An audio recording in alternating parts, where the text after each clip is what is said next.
Sunday, and if you don't think it's warm, then you're not normal. I can stand pretty hot weather. I worked in Saudi Arabia for 8 years. It was, for the most part, a dry heat, even though it was hot, like really hot. Today has been somewhere around about 39 Celsius, 101 Fahrenheit, which is pretty warm for here. Why? Because it's almost always humid here. And the feel like temperature is way up there. So if you've been out and about today, stay hydrated. If you've got animals that are outside, make sure that they have access to enough water to get hydration, and just be cognizant of that. And as I said, it's pretty hot. It's pretty hot. So I'm not quite sure how today's title fits in with that, because it's called Simply Be. And sometimes, really, on hot days like this, all you can do is simply be. But there you are. First quote is from Joseph Campbell. I'm sure you've heard of him. If you've not, look him up. Joseph Campbell. Hero with 1,000 faces, and so on and so forth. All about the heroic journey. And the heroic journey is every human being's journey through life. The cave you fear to enter hides the treasure you seek. The cave you fear to enter hides the treasure that you seek. And Ernest Holmes says, so humans must be created with the possibility of limitless freedom and let alone to discover themselves. That's the Science of Mind textbook, page 109.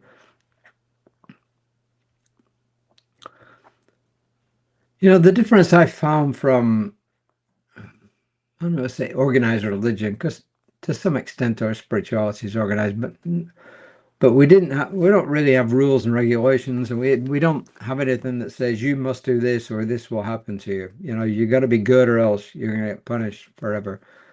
The biggest difference is that when I came into the New Thought teaching, and Science of Mind in particular, you're responsible for your own beingness and your own future.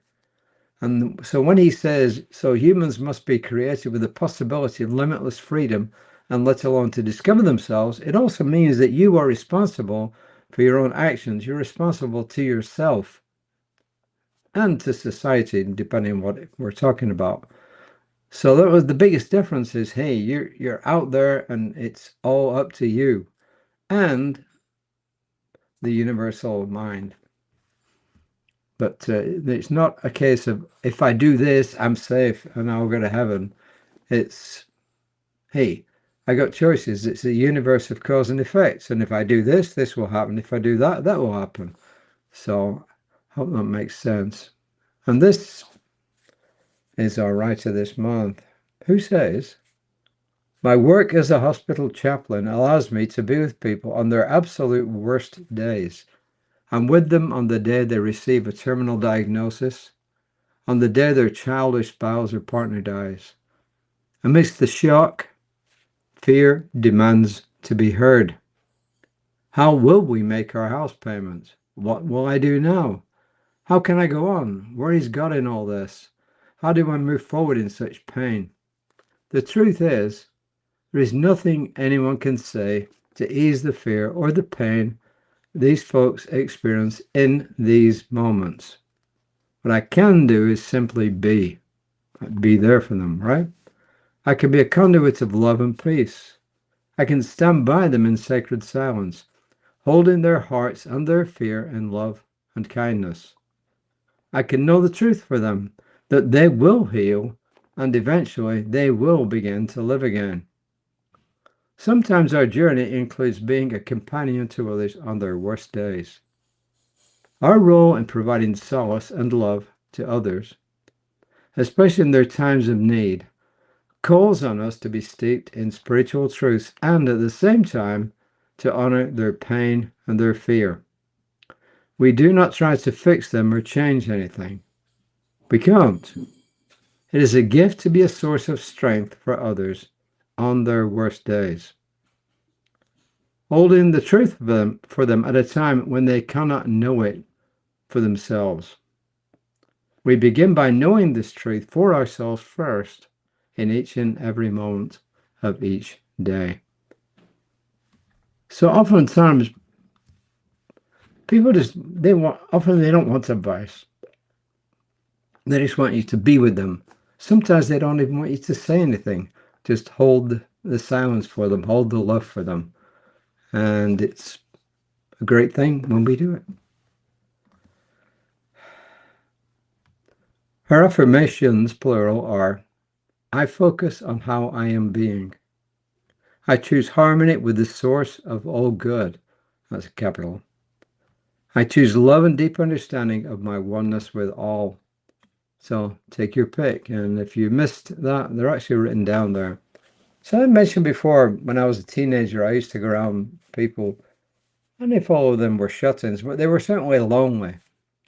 And as I said before, sometimes they needed economic assistance, but most of the time, they just wanted us to sit there and be with them.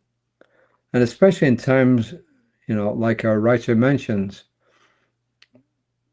they really just want us to hold the love for them and just be there with them. So, yeah, it kind of takes me back to when my father died when I was 4. I wonder how my mother coped, because losing your husband when you're young and being left with a 4-year-old child to bring up must have been really hard for her. And some of the relatives were there for her and some weren't. But she survived, she got through.